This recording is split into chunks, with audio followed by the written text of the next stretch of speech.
conhecem aquele ditado: quem tem pressa come cru? A falta de paciência nos leva a tomar atitudes impensadas. E todas essas colocações para nós entendermos a importância e a força desse ensino de Tiago para os nossos dias também, para a nossa vida hoje. E Tiago ensina que a paciência, a perseverança nos ajuda a suportar o atraso, tolerar o sofrimento e nunca se entregar, nunca se prostrar e a pensar que tudo está acabado.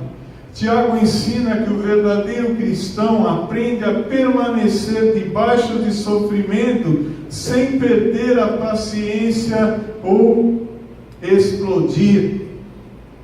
O cristianismo leva a suportar pressão, e como suportamos pressão muitas vezes sem explodirmos? E ele traz alguns exemplos no texto que eu gostaria de compartilhar com os irmãos, de maneira prática, como nós podemos exercer essa qualidade em nossas vidas. O primeiro exemplo que ele dá é a paciência na semeadura. No versículo 7 ele diz: eis que o lavrador aguarda com paciência o precioso fruto da terra. O agricultor, o lavrador, a partir do momento que ele coloca a semente sobre a terra, a partir do momento que a semente desaparece no seu plantio, ele não tem mais nenhum poder nem autoridade sobre aquela semente. Ele passa a depender totalmente do clima, das chuvas, das condições da própria terra para que essa semente germine e dê o fruto que ele espera. E na Palestina, nos tempos bíblicos, por volta do mês de outubro, vinha uma chuva muito forte, pegava aquela terra seca, aquela terra muitas vezes rachada, esturricada pelo calor, e essa chuva inundava a terra, ela enchia a terra, ela umedecia a terra, e preparava condições para que o plantio fosse feito pelos lavradores naquela época. Só que eles não podiam desenterrar a semente todos os dias para ver se ela estava germinando. Eles tinham que esperar até o mês de março, abril, para que viesse uma segunda chuva. E essa segunda chuva, ela molhava a plantação, molhava novamente a terra, dava condições para que os frutos, as plantações fossem colhidas. Nesse tempo, o agricultor dependia exclusivamente de Deus. Ele não tinha condições de mudar as condições. Nós temos visto muitas vezes que pessoas plantam grandes plantações e a chuva não vem na época que eles perdem. Quando a semente é lançada na terra, a autoridade, a orientação, o poder, o germinar é todo do Senhor. E Tiago usa essa figura para ensinar que a paciência do agricultor deve ter também presente na nossa vida. Paciência para esperar em Deus. Paciência quando nós semeamos. Se nós olharmos a parábola do semeador, ele lança a semente. Ele não tem poder sobre o resultado do que a semente vai dar. Quando nós ministramos, quando nós evangelizamos, lançamos a semente do Evangelho, nós não temos poder sobre o coração das pessoas, sobre o resultado daquela semente. Nós apenas lançamos o colher, o frutificar, vem do Senhor através do Espírito Santo. No nosso ministério, muitas vezes nós exercemos o ministério, muitas vezes parece que os resultados não acontecem. Está nas mãos do Senhor. Meu irmão, lance a semente, faça a sua parte e deixa que Deus vai fazer prosperar. Amém? Lá em Brasília, um fato curioso que eu descobri estudando esse assunto, eles têm lá um fenômeno chamado chuva do caju. Não sei quantos aqui conhecem Brasília melhor que eu. Só foi uma vez, né? Mas eles chama chuva do caju. Brasília tem um tempo que é muito seco, né? Aquela região é seca, a grama fica toda amarelada, perde a vida, as plantações murcham. E vem um determinado período naquela cidade que vem uma chuva bastante agradável, forte, e ela revigora todas as plantações. E os plantadores de caju de Brasília chamam essa chuva de chuva do caju. Eles dizem o seguinte: se não vier essa chuva no tempo certo, não teremos caju, não vamos colher nada. Assim é, na prática, a nossa vida. Deus manda no tempo certo. Amém? Eu não sei o que você está esperando no Senhor, mas Deus manda no tempo certo. Seja um agricultor, tenha paciência e lance a semente. Como diz aquele cântico, lance sua rede ao mar. Não que você seja um ótimo pescador, como alguns aqui são, mas se Deus falar, você não vai pescar hoje, você não vai colher, não vai recolher. Mas se Ele falar, lança daquele lado, como Jesus fez com os discípulos, grandes peixes serão trazidos para a nossa rede. Aleluia! Por isso, eu aproveito esse momento para incentivar os irmãos a estarem sábado lá no evento Jesus, o doce mais doce. Vamos lançar a rede ali, vamos lançar a semente, amém? Segundo ponto, Tiago coloca paciência na esperança, versículo 8: sede vós também pacientes e fortalecei os vossos corações, pois a vinda do Senhor está próxima.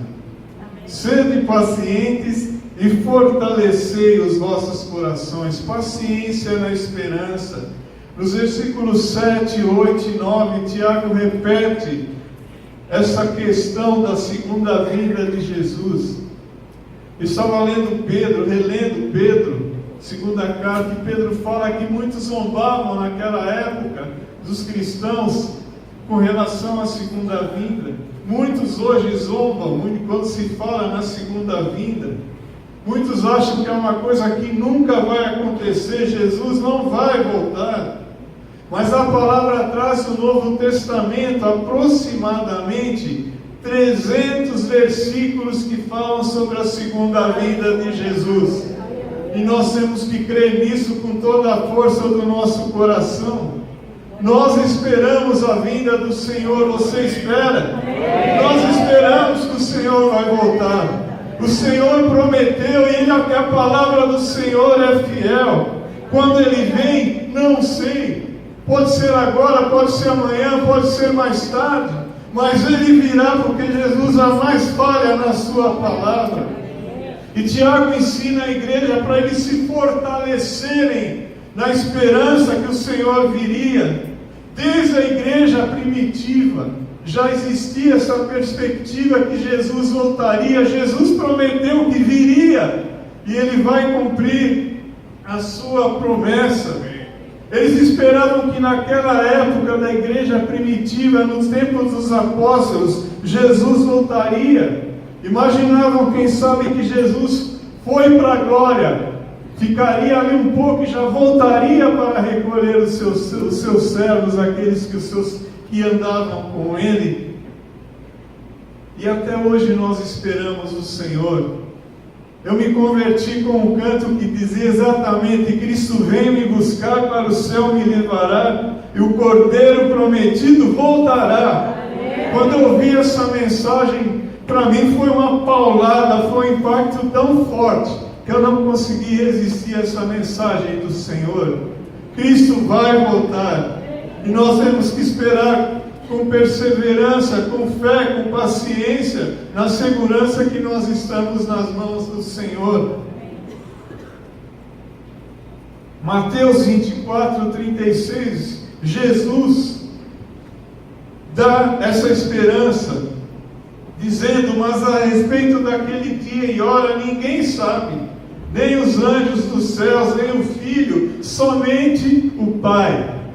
Esse segredo o Pai tem guardado nas suas mãos. E vai ser uma tremenda surpresa para aqueles que esperam e aqueles que não esperam. Alguns líderes da igreja primitiva pensaram que Jesus estaria chegando. Inácio, Policarpo, Irineu, Justino, eles achavam que nos seus dias Jesus iria e que seriam os últimos dias da humanidade. Hipólito marcou a volta de Jesus para o ano 500. E quantas previsões erradas existiram nesse período de história da igreja. Nos anos 70, anos 80, a maioria aqui eu creio que não era convertida, não eram nem nascidos, mas nos anos 70, anos 80, saíram vários estudos, inclusive no Palavra da Vida, em Atibaia, sobre o alinhamento dos planetas, sobre a agonia do grande planeta Terra. Eu li muitos livros sobre esse assunto na época em que muitos estudos foram feitos prevendo a volta do Senhor. E muitos pensavam que Jesus iria naqueles anos 70, anos 80. Comunidades nos Estados Unidos foram para o deserto, se organizaram, guardaram muito mantimento, porque se Jesus voltar nós estamos garantidos. Esquecendo que Ele vai mudar tudo.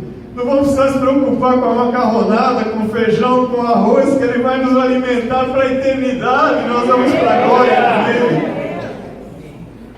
E Jesus continua deixando nosso coração nessa ansiedade. Ele vai voltar. E Tiago fala para nós estabelecermos o nosso coração, confirmarmos a nossa fé, termos paciência, porque esse dia chegará. Amém? Amém. Fortalecer no original significa apoiar algo para estabilizá-lo. Significa afirmar, significa estabelecer, significa fixar de forma resoluta, algo que não é mudado de acordo com as consequências. Irmãos, estabeleçamos a nossa fé no Senhor. Se você tem passado por momentos de variação na sua fé, de insegurança, de dúvida, estabeleça a sua fé no Senhor, porque a sua paciência no Senhor vai te dar segurança para o dia que você vai encontrá-lo definitivamente com Ele na glória. Virão lutas? Sim. Virão dificuldades? Sim. Sileide mandou uma mensagem esses dias, nós recebemos através de Edmilson, mostrando as dificuldades que eles estão enfrentando por causa dos muçulmanos na região que eles atuam. Mas uma coisa é certa, a graça nunca vai faltar, porque a graça do Senhor é perfeita, é perene e é segura. 1 Tessalonicenses 3,13 ainda, Paulo escreve que Ele fortaleça o coração de vocês para serem irrepreensíveis em santidade diante de nosso Deus e Pai, na vinda do nosso Senhor Jesus Cristo. Lucas ainda escreve no princípio das dores: contudo não se perderá um só fio de cabelo da vossa cabeça, é na vossa perseverança que ganhareis as vossas almas. É na vossa perseverança. Se você tiver curiosidade, chegue em casa e tente contar os fios de cabelo da sua cabeça. Nenhum vai se perder. Tirando situações normais da nossa vida, nenhum vai se perder nas mãos do Senhor. Amém? Até isso Ele conhece de nós. Estava lembrando aquele cântico, aqui não é meu lar, um viajante sou, meu lar celestial, Jesus já preparou. Aleluia. Ele já preparou. A casa está pronta. Falta subir os hóspedes. Amém? Terceiro exemplo que Tiago nos coloca no texto está no versículo 9. Irmãos, não vos queixeis uns dos outros. Por que Tiago escreveu isso? Tiago está falando no relacionamento do corpo, pensando nesse caso, diretamente naquele contexto. Os irmãos que foram vítimas de mal orientação, de mal gestão, de má conduta de opressores, provavelmente tinham motivos até para reclamar, porque eles eram vítimas de um sistema cruel, agressivo. E Tiago escreve aqui para que eles não usem essa situação para ficar se queixando dos outros, falando mal, criticando, jogando palavras negativas, palavras de morte sobre aquelas pessoas, mas que eles tivessem paciência nas mãos do Senhor. Tiago está dizendo: não se tornem pessoas amargas por causa das perseguições, acusar a outros por causa das suas dificuldades.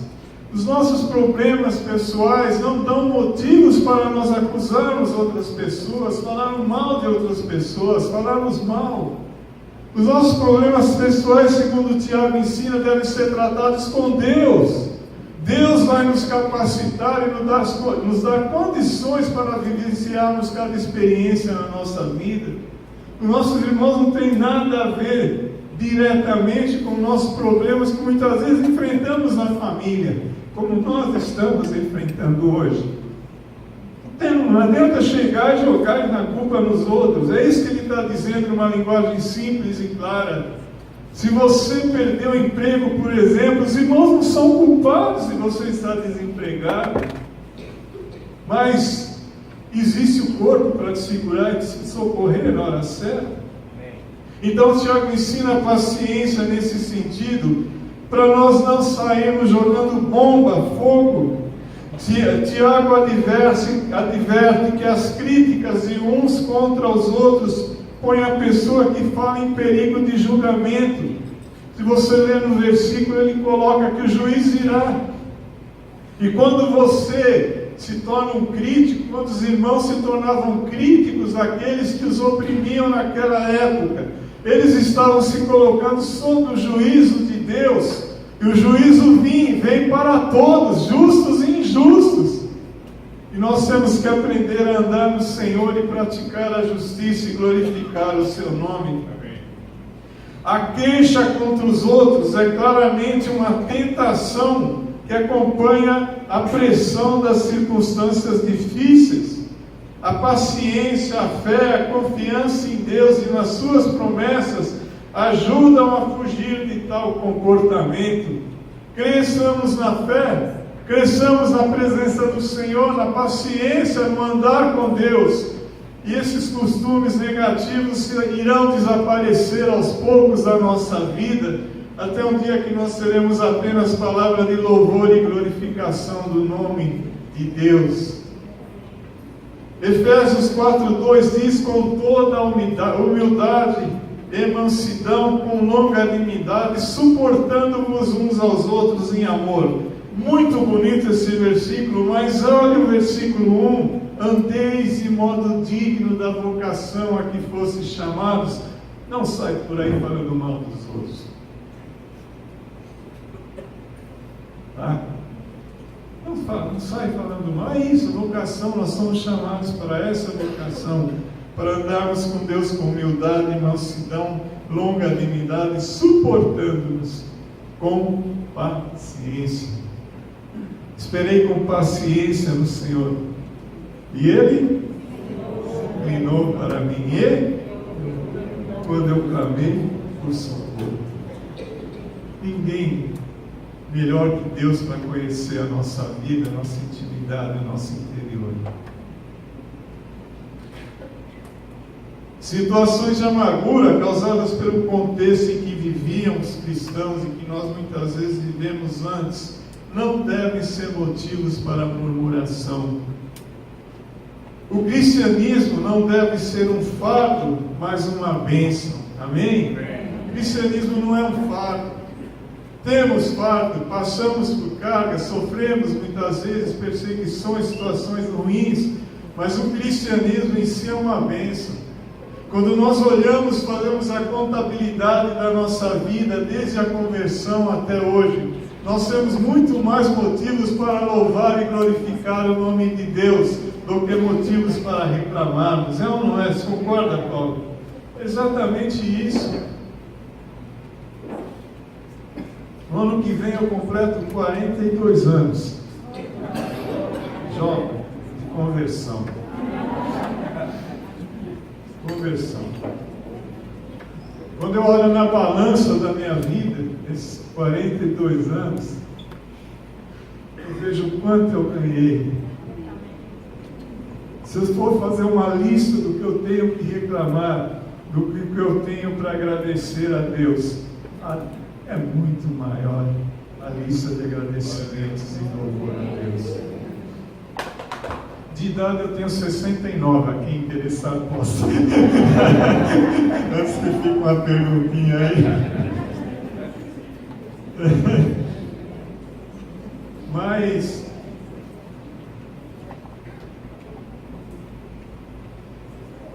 exerçamos essa paciência, irmãos.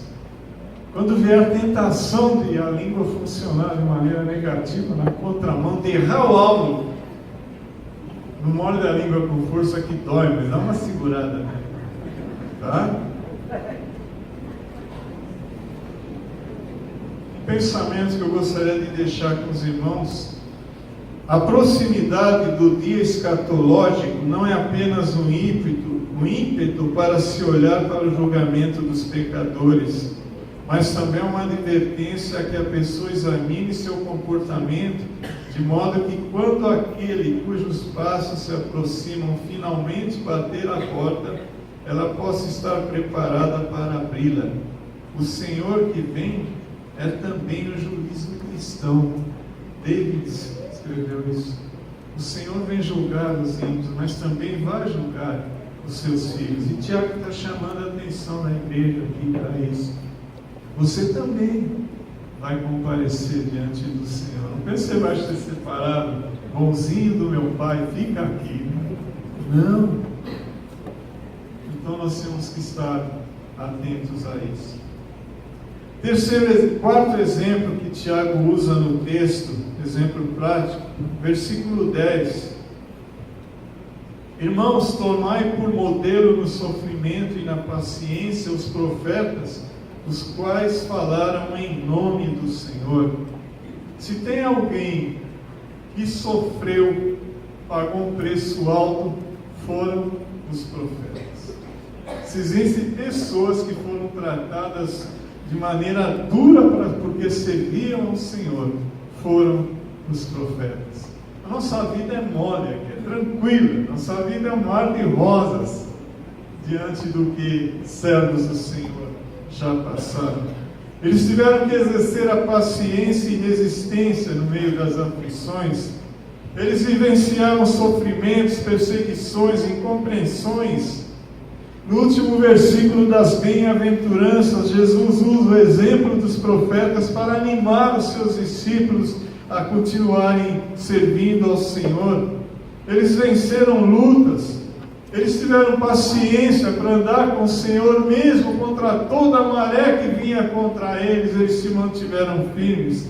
Mateus 5,12: regozijai-vos e exultai, porque é grande o vosso galardão nos céus, pois assim perseguiram os profetas que viveram antes de vós. Eles pagaram o preço. Jeremias falava em nome do Senhor, é conhecido como profeta chorão, não porque ele era manhoso, não porque era manteiga derretida, como nós falamos isso, não, porque ele sentia as dores do pecado do seu povo. Foi jogado num poço, foi agredido, tirado do poço com cordas feitas de trapos, jogaram lá para ele morrer, porque ele falava a verdade do Senhor. Mas ele manteve a sua paciência, a sua firmeza, a sua vida nas mãos de Deus enquanto esteve presente nesse ministério, enquanto esteve vivendo. Oséias, Deus manda Oséias se casar com uma mulher que o trairia, e trairia grandes problemas para a sua casa, para a sua própria reputação como profeta do Senhor. Foi motivo de zombaria, de escárnio. mas falou em nome do Senhor, não retrocedeu. Amós foi acusado por Amazias, líder religioso de Israel. Elias foi jurado de morte pela rainha Jezabel. Isaías pregou para pessoas que não queriam ouvir, não davam uma mínima para a sua mensagem, mas ele pregou a palavra do Senhor. Ezequiel foi proibido de chorar a morte da sua esposa. A palavra diz, capítulo 24, você pode conferir depois, Ezequiel: tirarei a delícia dos seus olhos, e você está proibido de chorar. Tirarei a delícia dos seus olhos. E naquele dia, diz o livro de Ezequiel, nesse capítulo, que a sua esposa partiu, e ele manteve-se firme, porque Deus proibiu que ele derramasse lágrimas. Ele manteve-se paciente na esperança e na confiança do Senhor. Irmãos, exemplos maravilhosos para a nossa vida. Daniel foi jogado na cova dos leões. Vá lá. Já que você é tão fiel a Deus, vá para a cova dos leões. O prêmio por servir a Deus, por ser fiel. E eles todos se mantiveram firmes na presença do Senhor. Muitas vezes nós gostamos quando somos elogiados.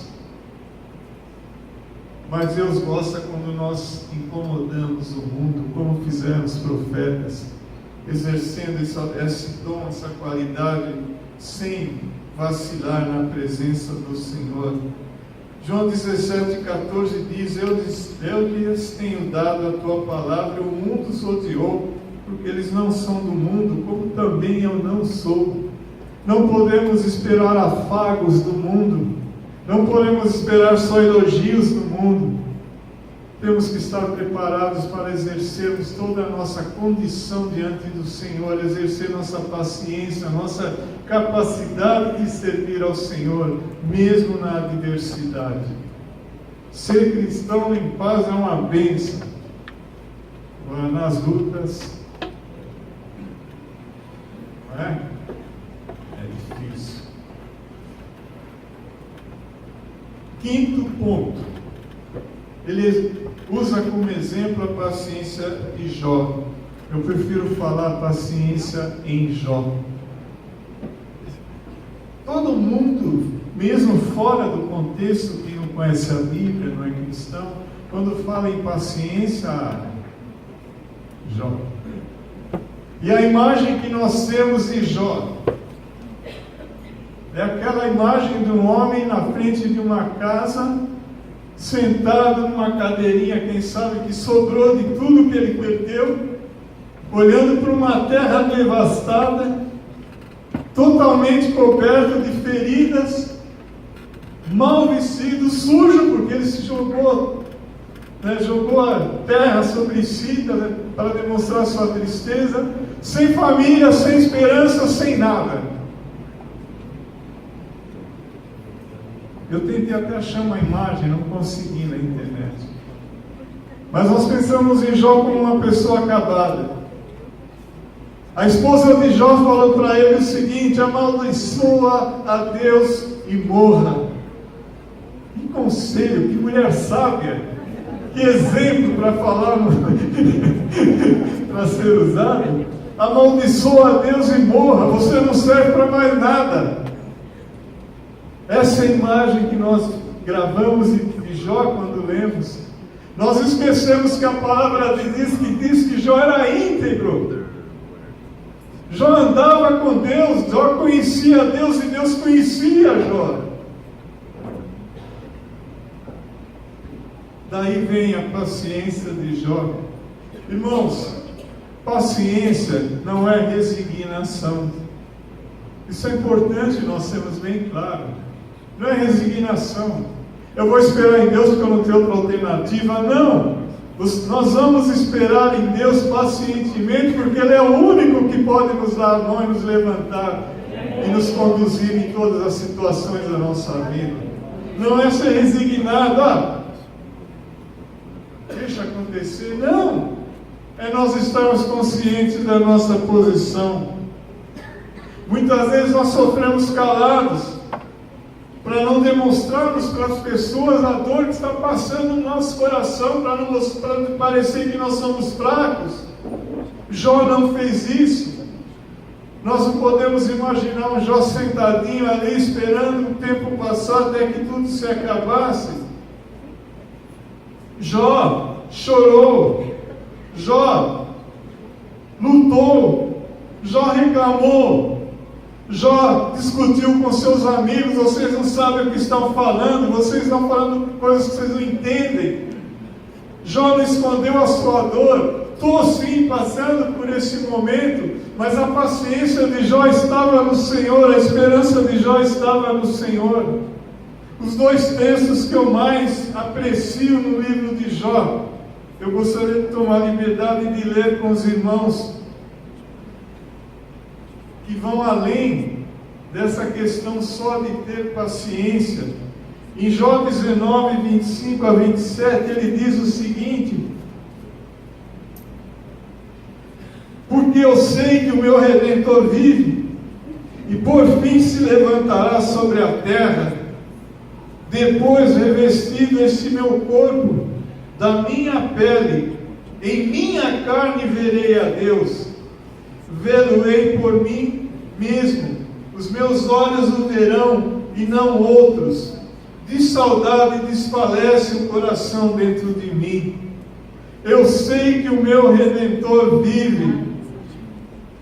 Não são as chagas, não são as dores, não são as perdas que eu tive de filhos, de bens, da minha saúde, que vão tirar esse foco da certeza que o meu Redentor vive, irmãos.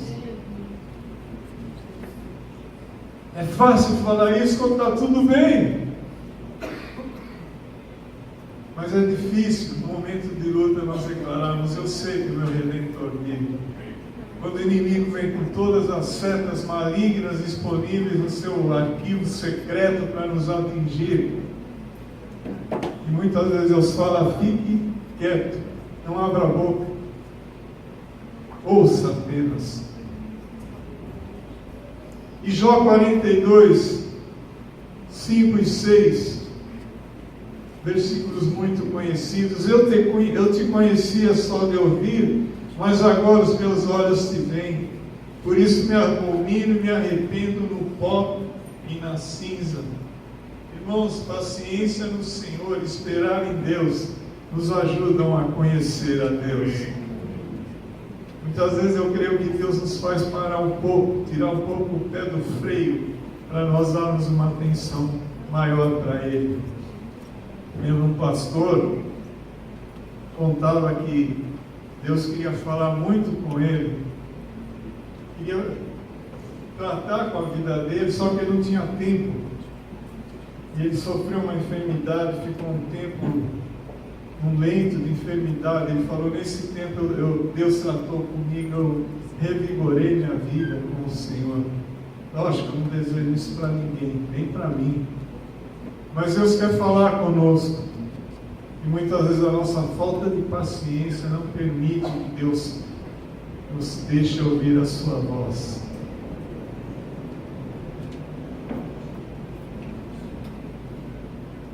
Um pensamento aqui desse um dos grandes teólogos do século XX, William Barclay.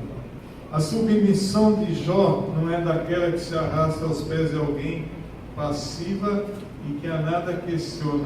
Jó lutou e questionou, e algumas vezes até desafiou, mas a chama da fé nunca esfriou, mas a chama da esperança nunca se apagou em seu coração.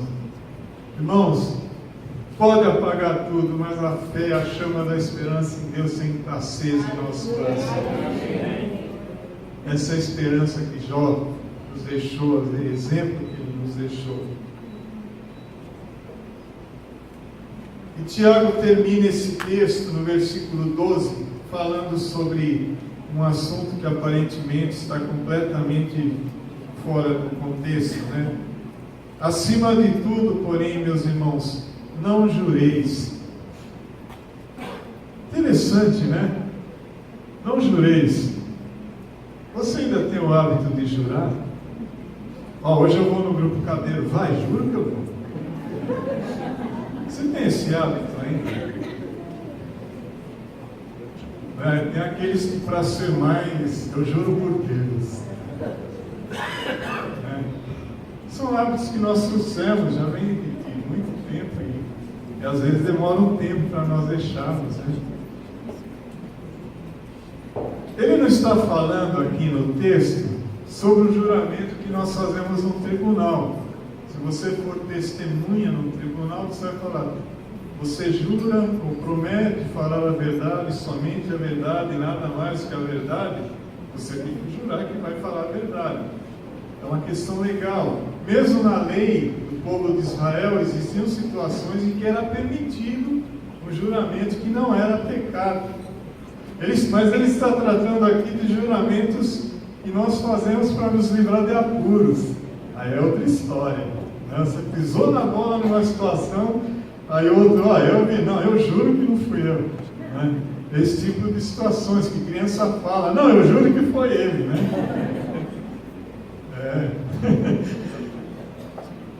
Tiago está discutindo expressões de nossas emoções quando estamos em aflição ou em grande júbilo.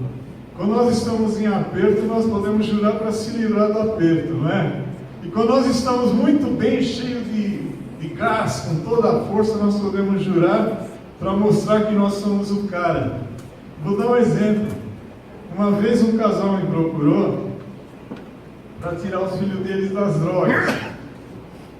Meu filho está nas drogas, um garoto de 17 anos, dá para você ajudar? Eu falei, dá, vamos lá.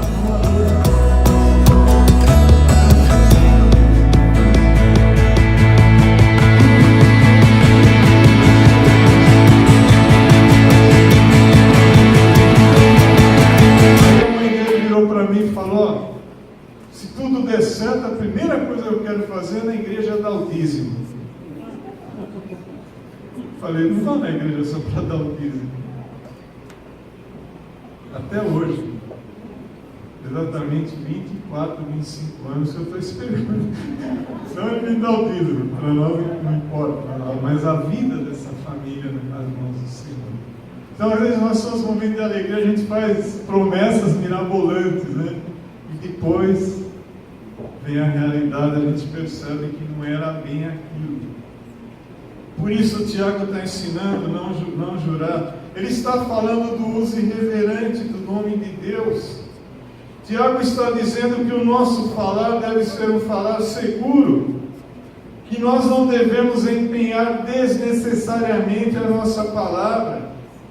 Eu me lembro que eu tinha um professor no curso de teologia, e ele falava: meus jovens, com aquele jeito calmo americano, nós temos um trabalho para a próxima semana, dia tal. Vocês observaram nas nossas anotações?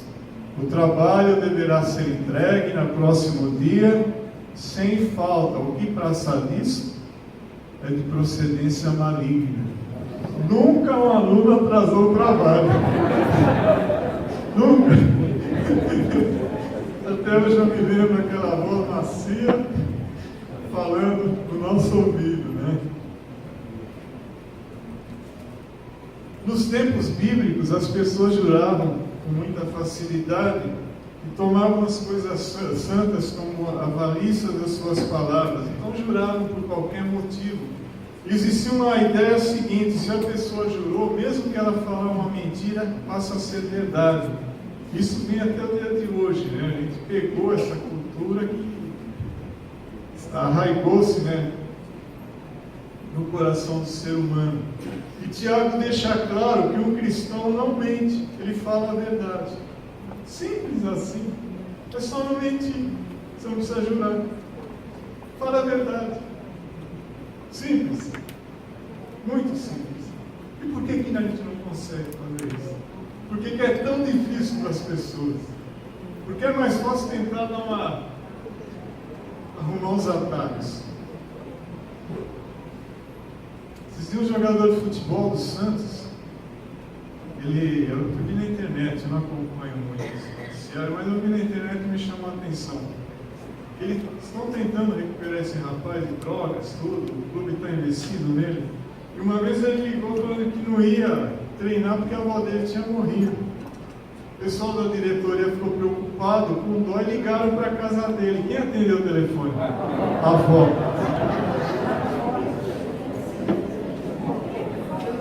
Simples assim, não minta. Você vira a esquina, alguém encontra você e mostra que está mentindo. Jovens, quando vão passar à noite, não mintam para os seus pais. Isso virá luz. Não tente enganar. Tiago deixa claro que o cristão não mente, fala a verdade. A questão não precisa, o cristão não precisa de avalícias para aquilo que ele diz. A palavra do cristão deve ser sim, não e pronto. Acabou. Nosso modo de viver deve ser o melhor fiador das nossas palavras. Tá? Se chegar numa loja que você é conhecido, num comércio, olha, eu estou sendo sentado e preciso comprar determinada coisa. A sua palavra, se eles se conheceram, é o seu avalista. Eu juro que eu venho pagar. Não.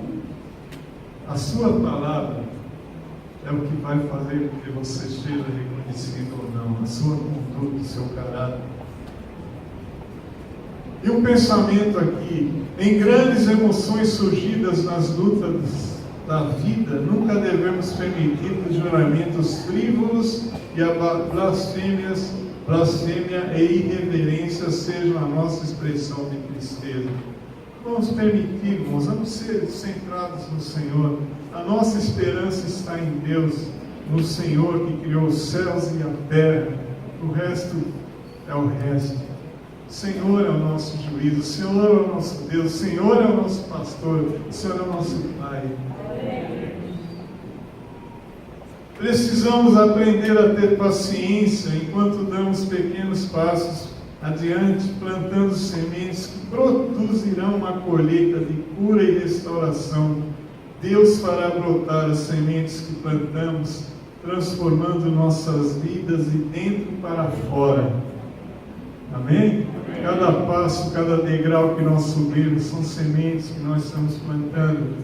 E essas sementes vão germinar e nós vamos ser transformados de dentro para fora. O cristianismo é de dentro para fora, não de fora para dentro. Não são rituais, não são costumes, mas é vida, e vida em abundância. Eu quero concluir compartilhando. Na verdade, não é uma ilustração, mas é um fato. Todos nós sabemos, nós que já estudamos história, todos estudaram história, que a Coreia viveu uma guerra no período de 1950, a famosa Guerra da Coreia. Os Estados Unidos estavam lá, para variar, envolvido em guerra. E uma moça coreana se envolveu com um soldado americano e teve uma filha. Após essa menina nascer, a guerra acabou e o soldado, para variar, sumiu. Essa menina conta que ela nunca conheceu o pai, não sabe sequer o nome do pai, não sabe para onde ele foi, se ele morreu na guerra, se ele voltou para os Estados Unidos da América. E como ela era coreana e tinha também os traços americanos, ela passou a ser discriminada desde que nasceu pela própria família. E essa menina conta na sua história, quando ela tinha 3 para 4 anos, teve uma reunião na família, e nessa reunião eles estavam decidindo o destino dela, o futuro dela. E a história era a seguinte: um homem queria se casar com a mãe dela, se interessou em se casar e limpar o nome da mãe dela na sociedade coreana, Coreia do Sul. Só que tinha uma condição: a menina não poderia ir junto. Ele só queria casar-se com ela, dar um nome a ela sem a filha. E um dia essa mãe, cedendo à pressão da família e da sociedade, eles enrolavam as coisas no lençol naquela época, no pano, não tinham malas, preparou um lanche para ela e falou: nós vamos sair, vamos tomar um trem. Quando chegar em determinada estação, você desce. Descendo ali, virá alguém da nossa família, um parente nosso, que vai cuidar de você. Ela tinha 3 para 4 irmãos. E ela foi. Chegou naquele lugar, a mãe dela fala: agora você desce e fica ali na estação, que vai vir alguém para te buscar. E ela ficou. Passou o dia, veio a noite, os trens pararam de circular e ela sentadinha. O chefe da estação, quando a viu, sabendo que ela era filha de americanos, pelos traços dela, expulsou da estação. Essa menina, até os 7 anos, viveu na rua. Aprendeu a roubar, aprendeu a enganar, a mentir, se envolveu com gangues. Quando ela tinha 7 anos, ela estava no lixão, catando comida. Uma missionária da Visão Mundial tinha ido para a Coreia cuidar de crianças, bebês. Viu aquela menina, conversou com ela, deu comida para ela. Falou: não posso te levar, porque onde eu trabalho só vai beber, não posso levar uma criança na sua idade. Quando essa missionária virou as costas para sair, uma voz falou: ela é minha. Ela voltou assustada, e a voz repetiu: ela é minha. Ela voltou, pegou a menina, levou para o escritório dela, ficou com ela um tempo, alimentou, cuidou. E essa menina passou a ajudar nesse orfanato de bebês, aprendeu a trocar fralda, alimentar bebês. Um casal missionário americano foi para a Coreia e eles queriam adotar uma criança. Foram lá escolher um bebê, parece até comércio, né? Eles colocavam os bebês em berços e os interessados iam passando um por um para ver qual eles levariam, qual escolheriam. Em determinado momento, esse homem olhou para aquela menina, chegou diante dela, se abaixou, em troca ela cuspiu nele. Ela foi maltratada por adultos durante todo esse tempo e fugiu. No dia seguinte, chamaram a menina no escritório do diretor. Ela falou: no mínimo vamos mandar embora pelo que eu fiz ontem. Estava lá esse missionário, a sua esposa. E o diretor falou: olha, eles vieram te buscar, eles querem adotar. Levaram essa menina, cuidaram. 17 anos cuidando dessa menina, todo o carinho, todo o conforto, todo o apoio, ministrando a palavra, e ela só dava problemas. Só dava problema. Mudaram para os Estados Unidos, ela só dava problema, revoltada com tudo e com todos, nada dava certo. Quando ela tinha 17 anos, seu pai sentou com ela, orou com ela e falou: olha, Jesus realmente te ama, você precisa acreditar nisso. Mas aí ela conta na sua história que a primeira vez que ela chorou foi nesse dia. Ela não conseguia chorar de tão amarga que ela era por dentro. Essa palavra entrou como uma flecha no seu coração, ela se desabou, chorou. Para terminar, hoje essa menina órfã mora nos Estados Unidos, é missionária, casada com um missionário, e ela cuida de moças que foram maltratadas e abandonadas em situação de rua. Meus irmãos, vale a pena ter paciência. a semente vai germinar. Talvez demore. Talvez você, como diz a galeria dos heróis da fé, você não vai ver o resultado do seu trabalho. Mas Deus está honrando aqueles que o buscam em espírito e verdade. Vale a pena ter paciência. Amém? Pai, muito obrigado, Senhor, por essa qualidade tão difícil em nossas vidas, em nossos dias, em que tudo é imediato, Senhor. Mas que nós sabemos que Tu estás plantando em nossos corações, Senhor, transformando a nossa vida, Pai, revigorando a nossa história, Senhor, e nos dando, Senhor, condições de caminhar contigo e servir e glorificar o Teu nome, Senhor. Senhor, dá-nos paciência para plantar, Senhor. Dá-nos sabedoria para colher, Senhor. E dá-nos, Senhor, humildade para dedicar tudo aquilo que fomos, que somos, aquilo que temos para Ti, porque Tu és o que merece toda a honra, glória e louvor e adoração, Senhor. Pai, que a nossa vida seja nas Tuas mãos uma bênção, Senhor. E que os frutos, mesmo que demorem, possam vir para glorificar e exaltar o Teu nome, Senhor. Ajuda-nos, Senhor, a desenvolver essa qualidade, Pai. E que através desses exemplos bíblicos, nós sejamos a cada dia transformados, Senhor, para a honra e glória do Teu nome, Senhor. Em nome de Jesus. Amém, Senhor.